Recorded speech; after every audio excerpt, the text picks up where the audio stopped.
नमस्कार, स्वागत है आप सभी का हमारे चैनल एसबी न्यूज राजस्थान पर, जहां आपको आज के दिन की सभी छोटी और बड़ी खबरों से रूबरू करवाएंगे। वैसे आप किस जिले में रहते हो अपनी राय कमेंट में जरूर बता देना, साथ ही इस चैनल के सब्सक्राइब बटन को भी दबा देना। राजस्थान में मेधावी छात्रों को फ्री में मिलने वाली कई स्कूटी लंबे समय से खुले में खड़ी कबाड़ हो रही है। आपको बता दें कि खुले में खड़ी कबाड़ हो रही मेधावी छात्रों को मिलने वाली स्कूटी अफसरों को पता तक नहीं चल रहा है कि स्कूटी कहां पर खड़ी है, और अभी तक राजस्थान की मेधावी छात्रों को सरकार की ओर से दी जाने वाली स्कूटी खुले में खड़ी कबाड़ हो रही है। कालीबाई भील स्कूटी योजना के तहत इन स्कूटियों का वितरण होना था, लेकिन प्रशासनिक गलतियों के कारण बीते 9 महीनों से कई स्कूटियां खुले में पड़ी हुई है। वही दूसरी ओर जिन छात्राओं को ये स्कूटी मिलनी थी वो अब भी इंतजार कर रही है। बीते दिनों खुले में स्कूटियों के कबाड़ होने की खबर राजस्थान के बांसवाड़ा जिले से सामने आ रही है। अब ऐसा ही मामला राजस्थान के डूंगरपुर जिले से भी आ रहा है कि वहाँ पर भी खुले में खड़ी स्कूटियां कबाड़ बनकर रह रही है।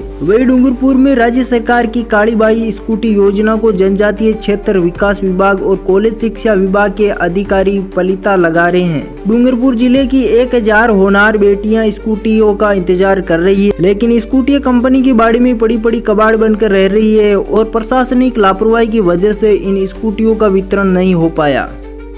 वही अगली खबर, राजस्थान में भाजपा सरकार पर कांग्रेस ने साधा निशाना, क्योंकि स्कूलों में उर्दू की जगह को लेकर संस्कृत की पढ़ाई जा रही है। इसलिए कांग्रेस सरकार राजस्थान के मुख्यमंत्री भजनलाल सरकार पर सीधा निशाना बना रही है, क्योंकि भजनलाल सरकार ने बीते दिनों उर्दू को बंद कर दिया है और साफ कह दिया है कि स्कूलों में उर्दू नहीं पढ़ाई जाएगी। जिसके बाद से ही कांग्रेस का कहना है कि भजनलाल सरकार ऐसा क्यों कर रही है, क्योंकि पढ़ाई तो सभी की होनी चाहिए और सभी भाषाओं की पढ़ाई हो रही है, लेकिन संस्कृत भाषा को ऐड करके भजनलाल सरकार ने उर्दू भाषा को निकाल दिया है और अब से राजस्थान में उर्दू भाषा की पढ़ाई नहीं कराई जाएगी। वही राजस्थान के स्कूलों में उर्दू विषय की पढ़ाई पर रोक लगाने के आरोप लगाए गए हैं। ये मुद्दा तुल पकड़ता जा रहा है। दरअसल राज्य के शिक्षा विभाग ने अलग 2 स्कूलों के लिए आदेश जारी किए हैं, जिसमें स्कूलों में उर्दू की जगह संस्कृत की पढ़ाई करवाने को कहा गया है। कांग्रेस इस मुद्दे को लेकर बीजेपी सरकार पर सीधा हमला कर रही है। वही कांग्रेस विधायक रफीक खान ने इस भेदभाव की नीति का करारा जवाब देते हुए चेतावनी दी है कि इस मुद्दे पर सदन से लेकर कोर्ट तक लड़ाई लड़ी जाएगी। वही अगले 2 दिनों तक राजस्थान में होने वाली है भारी बारिश की चेतावनी मिली है। मौसम विभाग की जानकारी के अनुसार 19 और 20 तारीख को होगी राजस्थान में भारी बारिश। वही जोधपुर बीकानेर संभाग के कई इलाकों में बूंदाबांदी और ओले गिरने की चेतावनी दी गई है। वही अचानक बदल गया राजस्थान का मौसम। 20 से 19 फरवरी तक कई जिलों में हो सकती है बारिश। जोधपुर, जैसलमेर, बीकानेर, जयपुर, नागौर जैसे कई क्षेत्रों में हल्की बूंदाबांदी के साथ ओले भी गिर सकते हैं। ये चेतावनी मौसम विभाग ने कल ही दी थी, जिसके कारण 19 और 20 फरवरी को भारी बारिश की चेतावनी दी गई है। वही एक बार फिर से ठंड से राहत मिलने वाले लोगों को एक बार फिर से सर्दी पड़ने वाली है, साथ ही गर्मी से राहत मिलने वाली है, क्योंकि दिन में ज्यादातर तापमान 30 डिग्री के पास राजस्थान का पहुंच गया है, लेकिन अब एक बार फिर से ठंड पड़ने लग जाएगी। वही पाइपलाइन फूटने से जैसलमेर में बने बाढ़ जैसे हालात, 50 से ज्यादा घर डूब गए। राजस्थान के जैसलमेर में अचानक पानी आ जाने से बाढ़ जैसे हालात बनने की खबर सामने आ रही है। यहाँ जमीन से पानी इतनी तेज धारा निकल रही है कि बस्ती के करीब 50 से ज्यादा घर डूब गए हैं। रेतीले इलाके में इतनी ज्यादा मात्रा में पानी आने की खबर से हर कोई हैरान रह जाता है कि ये पानी आया कहाँ से। लेकिन जानकारी के लिए बता दूं कि जमीन से पानी की इतनी तेज धारा निकलने की वजह है 60 इंच मोटी पाइपलाइन का फटना। ये पाइपलाइन रामदेवरा में राष्ट्रीय राजमार्ग पर स्थित नई बस्ती के पास है और इस पाइपलाइन के जरिए 4 शहर पोखरण, बालोतरा, सिवाना और नाचाना के 550 गांवों को पानी की पूर्ति की जा रही थी। लेकिन अचानक फटी पाइपलाइन की वजह से बस्ती के घरों में करीब 405 फीट पानी भर गया है और पानी भरने की वजह से सड़क और बिजली खंभे टूट गए हैं।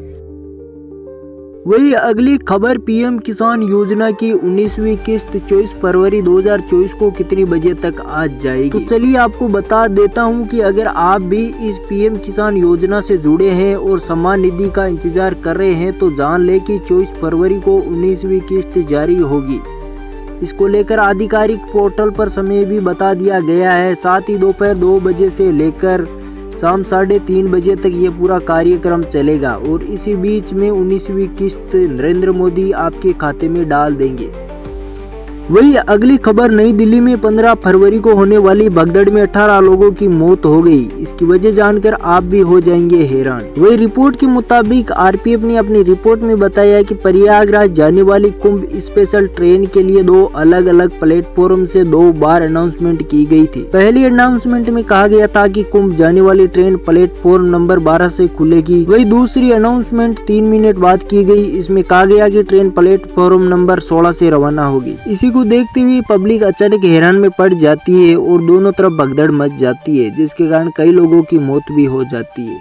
अगली सबसे बड़ी खबर, भारतीय युवाओं के लिए सबसे बड़ी खुशखबरी, क्योंकि दुनिया के सबसे अमीर आदमी एलोन मस्क ने अब इंडिया में भारत के लिए बहुत ही बेरोजगारी को देखते हुए एक नई भर्ती प्रक्रिया चालू की है, जिसमें टेस्ला के लिए कई लोगों को लिया जाएगा, जिसमें भारतीय स्टूडेंट अब अपनी जॉब टेस्ला में भी कर सकते हैं और टेस्ला कंपनी अब जल्द ही भारत में भी कदम रखने वाली है। वही अगली बड़ी खबर, भारतीय जनता पार्टी में सर्वसम्मति से जयपुर शहर के जिला अध्यक्ष पद के लिए अमित गोयल का चुनाव किया गया है। राजस्थान में भारतीय जनता पार्टी इस समय संगठन के चुनावों में जुटी हुई है। इसी कड़ी में अमित गोयल को सर्वसम्मति से जयपुर शहर का जिला अध्यक्ष बनाया गया है। इसके साथ ही बीजेपी में 44 जिला अध्यक्ष पदों में से 40 का चुनाव पूरा हो चुका है, जबकि 4 जिलों में अभी भी चुनाव बाकी है। इन शेष जिलों में जोधपुर, झुंझुनू, दौसा और धौलपुर शामिल है।